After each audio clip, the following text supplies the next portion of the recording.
Bon, c'est un exercice pas commode. D'abord parce que même avec quelques entraves, j'ai pu prendre pas mal de notes. Et Sophie disait, mais qu'est-ce qui m'a marqué? Alors je vais commencer par ce qui m'a marqué profondément, parce que ça m'a presque fait faire une exégèse biblique. C'est une certaine fable, le vieux, la vieille, la galette, le lapin, le loup, l'ours et le renard. Et je me suis dit, mais au fond, ça m'a rappelé un épisode. Vous vous souvenez? Lorsque on dit à Jésus, Hérode te cherche. Et la réponse de Jésus, c'est de dire, allez dire à ce renard. Donc je me suis dit, le roi Hérode, ça doit être un séducteur, et ça doit être un homme séduit. Sauf que il n'est pas séduit par la chanson de la galette, mais il est plutôt séduit par la danse. Mais là, je vous renvoie à l'Évangile dans son entier.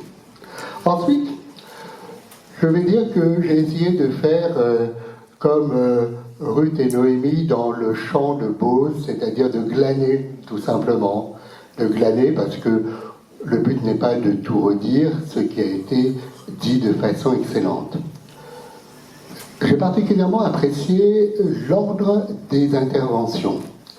Au départ, nous avons eu droit à une sorte de reprise en compte, à la fois de la parole des évêques ou de l'attitude des évêques, et en même temps de ce qui, à mes yeux, est fondamental, c'est l'engagement du pape François sur la question. Et ça, on ne veut pas le laisser de côté. Ensuite, j'ai beaucoup aimé la réflexion que Charles a faite sur le corps. Parce qu'il me semble, ça fait partie un peu de mon questionnement aujourd'hui, il me semble que dans notre société, il y a un très grand déficit sur l'anthropologie. Et que ça conditionne beaucoup pour le reste. Et donc là, on a véritablement quelque chose, à mon sens, de très fort. Qu'est-ce que c'est que ce corps qui est le nôtre? Quelle est sa vocation particulière? Si déjà on se met dans cet esprit-là, je dis que pour une personne sensée, ça peut vouloir dire quelles sont les justes attitudes à trouver. La conscience, à ce moment-là, elle est éclairée par cette réflexion qu'on a faite sur notre corps. Qu'est-ce qu'il est? Dans quel sens? Ensuite, dans tout ce qui a été évoqué, l'astuce c'était de faire remonter des expériences très différentes entre celles de la justice, par le biais de l'avocat qui est intervenu, celle d'un mouvement qui est un mouvement de jeunesse quand même extrêmement connu par le scoutisme. Et à chaque fois, on voit tous les processus, je vais revenir sur les autres interventions, n'ayez pas peur, mais on voit les processus qui se sont mis en place et dont on peut, je l'ai dit tout à l'heure, on peut véritablement espérer qu'ils puissent être observés, intégrés, compris. C'est vrai que ce sont des garde-fous indispensables.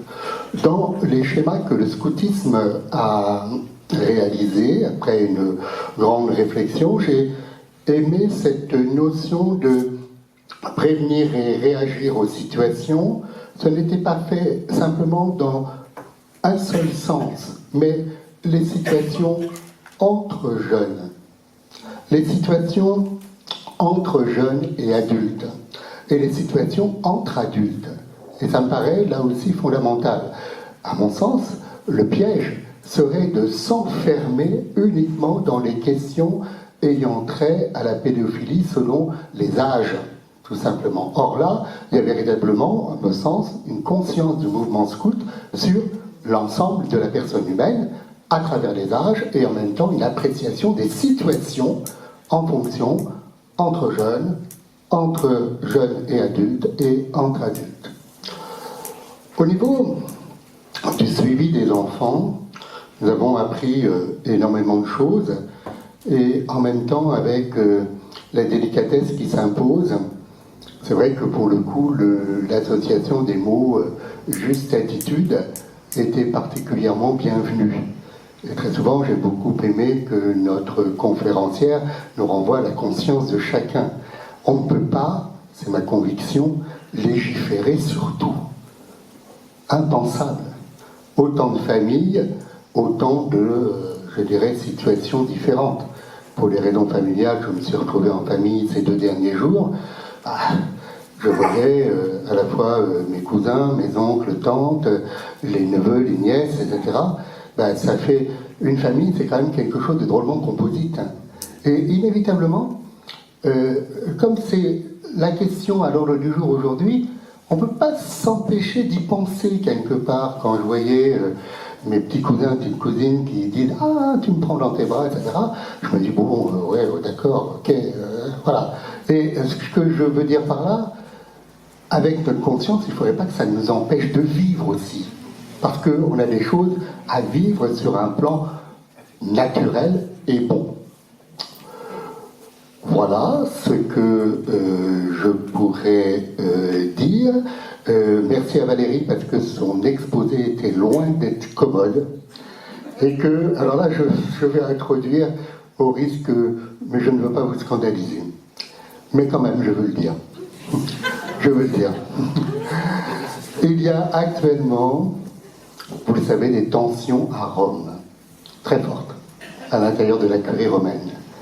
Et il arrive qu'il y ait des aspects contradictoires entre les différents documents qui sortent.